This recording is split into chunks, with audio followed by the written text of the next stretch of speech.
প্রজেক্টে আপনারা দেখতে পারবেন আমরা পলিটিক্যাল গ্রুপসগুলোর ক্ল্যাশেস এবং নির্বাচন বিষয়ক নিয়ে কাজ করেছি। এখন কোন ধর্ষণ যদি পারিবারিক কোনো কলহের জেরে বা পূর্ববর্তী কোনো ঘটনার জেরে ঘটে থাকে তাহলে ওটা আমার প্রজেক্টের বিষয়বস্তু ছিল না। তবে একটা কথা আমি আমার দায়িত্ব থেকে আমি আমার ইকুইটাস ফাউন্ডেশনের পরিবার থেকে বলতে চাই, ধর্ষণ নিয়ে, শিশু ধর্ষণ নিয়ে বা সামগ্রিকভাবে জাতীয়ভাবে আমরা যা করতে পারি, যতটুকু করতে পারি আমাদের জাস্টিস ইনশিওর করার জন্য আমরা আমাদের এই পরিবার থেকে করে যাব। সেটা নির্বাচন পরবর্তী পূর্ববর্তী যাই থাকুক না কেন, আমি মনে করি পারিবারিক জেরে যেহেতু আমরা সেই সময় ঢুকতে পারিনি পলিটিক্যাল কাজ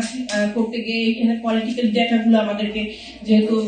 কালেক্ট করতে হচ্ছিল বিভিন্ন গণমাধ্যম থেকে, বিভিন্ন সোশ্যাল মিডিয়ার নিউজ থেকে, তো সেই ক্ষেত্রে আমি আপনাদেরকে কথা দিচ্ছি আমাদের এই ফাউন্ডেশন যেহেতু নিরপেক্ষ একটা ফাউন্ডেশন, তাই জাস্টিস এনশিওর করার জন্য, অ্যাকাউন্টেবিলিটি এনশিওর করার জন্য ধর্ষণ না যে কোনো প্রকার অপরাধ যদি আমাদের কাছে আপনারা তুলে ধরেন বা আমরা নিজেরা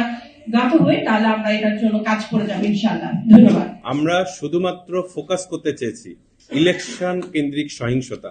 এবং এই ইলেকশন কেন্দ্রিক সহিংসতার মধ্যে আমরা যেটা আমি একটু আগে বললাম যে আমরা একটা সুনির্দিষ্ট সময়কে বেছে নিয়েছি, যে প্রি ইলেকশনের এবং পোস্ট ইলেকশন এবং ইলেকশন ডে, সেই দিনগুলোর মধ্যে সঠিকভাবে পত্রপত্রিকায় যেই রিপোর্টগুলো আসছে ইলেকশন কেন্দ্রিক, শুধুমাত্র সেই জিনিসগুলোকে আমরা আইডেন্টিফাই করেছি। পরবর্তীতে আপনি যে জিনিসটা বললেন যে ধর্ষণ রিলেটেড অনেকগুলো নিউজ হয়েছে, ধর্ষণ রিলেটেড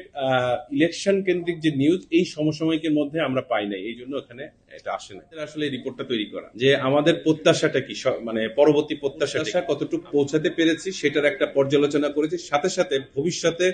এই ইলেকশন কেন্দ্রিক কি ধরনের পদক্ষেপ নিলে এই ধরনের ভায়োলেন্স, এই ধরনের হবে না, সেটা কিন্তু আমরা সুনির্দিষ্টভাবে এই রিপোর্টে দিয়েছি। মানে কার্যকর করার জন্য যদি আইনের শাসন পূর্ণাঙ্গভাবে কার্যকর হয়, তাহলে যারা সহিংসতায় নিহত হয়েছেন তাদের সুনির্দিষ্ট বিচার পাওয়াটা কিন্তু তাদের জন্য একান্ত প্রয়োজন, জাতির জন্য প্রয়োজন। তো যদি তারা বিচার পান এবং সাথে সাথে তাদের যে এডুকেট কম্পেনসেশন সেটাও কিন্তু তারা পাওয়ার রাখেন, তো সরকার যদি সুনির্দিষ্টভাবে আমাদের এই রিকমেন্ডেশনটা প্রতিপালন করেন অথবা সামনের দিনগুলোতে নিয়ে আসেন, তাহলে সামনের দিনগুলোতে সহিংসতা কমবে এবং সাথে সাথে সুনির্দিষ্টভাবে যদি বিচার হয়, কে কোন দলের এটা না দেখে একদম নিরপেক্ষভাবে যদি বিচার করেন, তাহলে হয়তোবা এই ধরনের সহিংসতা হবে না এবং যারা ক্ষতিগ্রস্ত সেই ক্ষতিগ্রস্ত পরিবারগুলা যথাযথ তাদের ক্ষতিপূরণ পাবে বলে